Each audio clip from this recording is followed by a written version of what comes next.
So I tried to incorporate what the community's expectations are and what we have been in the past with my expectations, and then this is where we've come to in 5 years. So I've really enjoyed watching the growth, but I had to build relationships with the students, and then I had to bring them good knowledge, and so that's what we're trying to do every day. We do have a fantastic Music Booster program. They meet every month to try to find ways how they can help us, and they've been very active and very generous, and we definitely can't do this without them. The school has been, and the administration's been very generous since I've been here with the truck and the trailer and the percussion equipment, and figuring out how we replace all of our brass instruments. And so we've had a lot of support, and I definitely can't do it by myself, and these students, it's a combination. Me, the students, the community, the school corporation, and we're really seeing the fruits of our labor. You know, and I think it's important to say, you know, you hear a lot of school corporations, because money's tight, and a lot of the first things they cut are they're cutting, you know, some of their music programs or such, and you know, we'll do whatever we can in Logansport to keep all of that as long as we can, because it's so important to have programs for all of our kids, because we know that the more involved our kids are in extracurricular activities and such, the more successful they're going to be in the classroom. Yeah, I think it's a program that's worth every penny.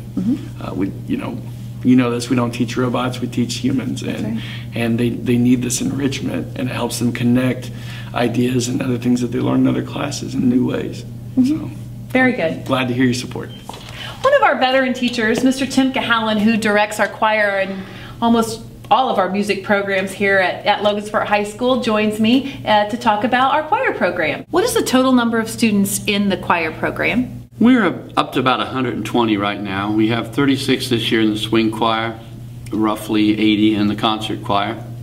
So it's a pretty good number. It hasn't been that big for a long, long time. That's great, and I know when we listen to them, I love listening to them. They just sound so great, and I think we have quite a few students who have been involved in all-state choir. How many is that? Yes, we've really emphasized all-state choir over the years, and in the last 7 or 8 years, we've had, I'd say, the highest total number of kids make all-state of anybody in the state. This year we had 7. That's phenomenal.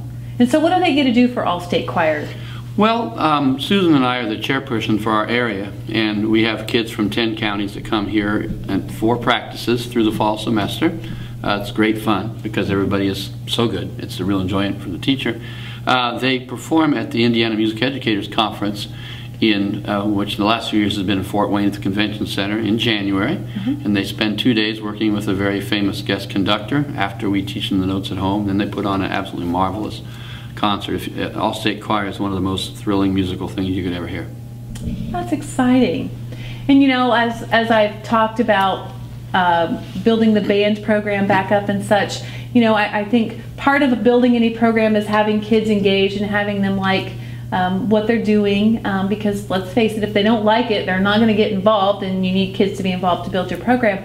And so, as part of helping to create that succession of a successful choir program, there's going to be an addition next year to the middle school program. And tell me a little bit about that. Yes, well, in some difficult budget times a couple of years ago, we found ourselves needing to not have the 6th grade choir for a couple of years. And with your help, I'm aware of the fact that you and Mr. Grostefan, Mr. Kennedy, and others, we're going to be able to reinstitute the 6th grade group next year, which I think is good. Especially band's doing fine, but with them having 6th grade and not having had the cut, it's important that choir be at that age too, so we can share the kids. We're really pleased with that whole middle school program next year that's been sort of retooled a little bit. For the music area, it's going to be very helpful. Kids can do band and choir if they so desire. They can do choir in 6th. And it's all part of this one great big system. I mean, we have this after-school children's choir that I know you're aware of that also feeds into this thing. So you're right, there's a lot that goes into making those kinds of numbers.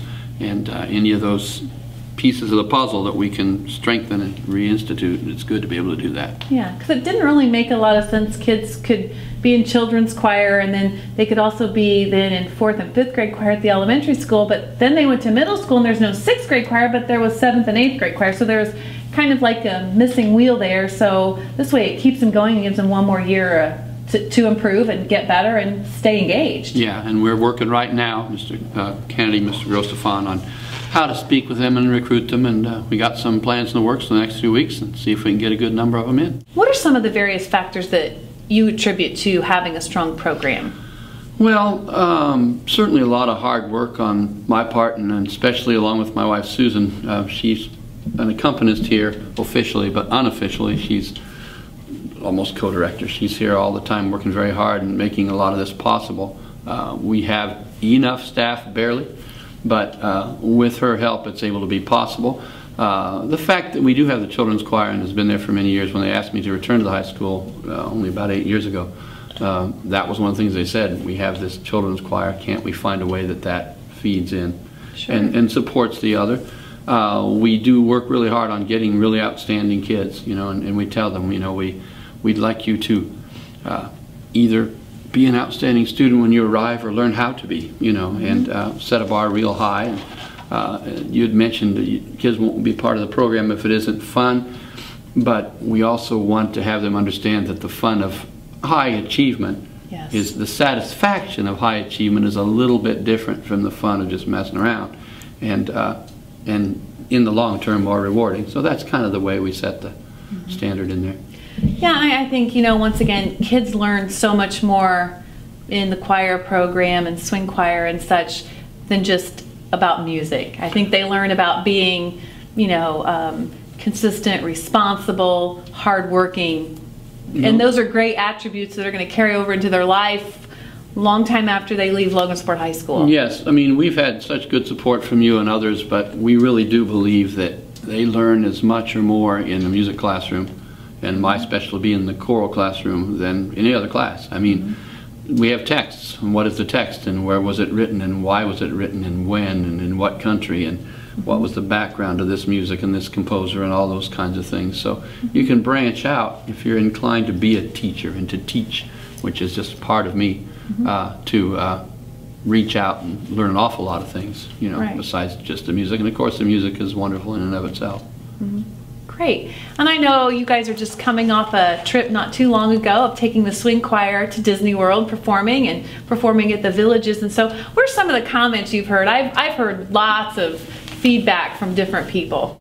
Yeah, well, on the trip to Disney World we did have several things that are kind of memorable. One of them is each time we've gone, we've heard from the staff there that it was one of the better groups they hear. They have multiple groups every day. And we do enjoy that a lot. We emphasize with the swing choir really strong, fine singing, and then dancing choreographed by Mrs. Amy McCord is a good addition, but it's not, you know, the tail that wags the dog. And so they would say, in fact, the gentleman said, now a lot of times we record your own group and play it back as you sing, you know, Milli Vanilli style, some of us would remember. And we don't like, I said, no, we can create the sound. And the time they said, you were right, you could. So it's fun. They always say it's one of the best sounding groups they have. This time, the gentleman, and I kind of enjoy this because I can stand back by the sound booth, you know, videotaping like a parent, because Susan is running the show up there on the piano. And the gentleman turned to us and said, where did you get so many guys? You're lucky to have 2 or 3, and you have 18 of them. And they were doing Grease Lightning from Play Grease. And, you know, that was fun to hear, too, to have those kinds of comments. Then the other thing that was really neat, Tom Ladow, who runs Creative Promotions downtown, and Ron Bullard, Sr., both have places at a retirement community called the Villages down there in Florida. And just to see the Villages was quite an experience. It's a different world than here. Everybody tooling around in their golf carts and all that. But we performed there, and people really enjoyed it. And part of the fun of that was all the people that came up that didn't know we were going to be there, that had connections with Logansport. And that was really neat. You'd see some people I'd heard of or knew a long time ago. It was amazing how many. After that, those gentlemen also provided with a free pizza dinner. We went over to the pizza place, and we just did some impromptu singing outside the pizza place, and that was really fun, because the stuff you don't plan is often the best. And some of the kids videotaped it and put it out there on the cyber world, and that part's been real fun. There was a lady came up then and said, I saw Felix on that shirt that you have on. And then the LHS, so this has got to be Logansport High School, right? Yes. So I graduated from there in 1961. You know, so it was just really fun for the kids to know there's a world out there that has some connections here.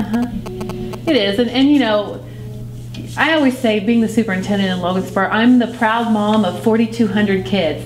And you know, nothing makes me prouder than to go to, you know, go watch the swing choir perform, or go watch the choir sing, or the band play, or, you know, just as much as going and watch the football team win, or a baseball game. Or so, you know, I think it's important that we have people in charge of those programs who also take a lot of pride in it. And it says a lot about what we're about here in Logansport, and you know, a lot about the kids that we do have, because I get so frustrated when you hear so many people, you know, all the negativity you hear about kids these days, and I'm thinking, you know, just come and watch our kids perform. It's phenomenal.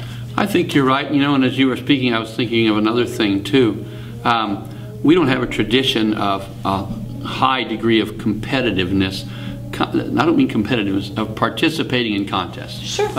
Marching band things, choir contests. One of the reasons for that is that's a purposeful choice.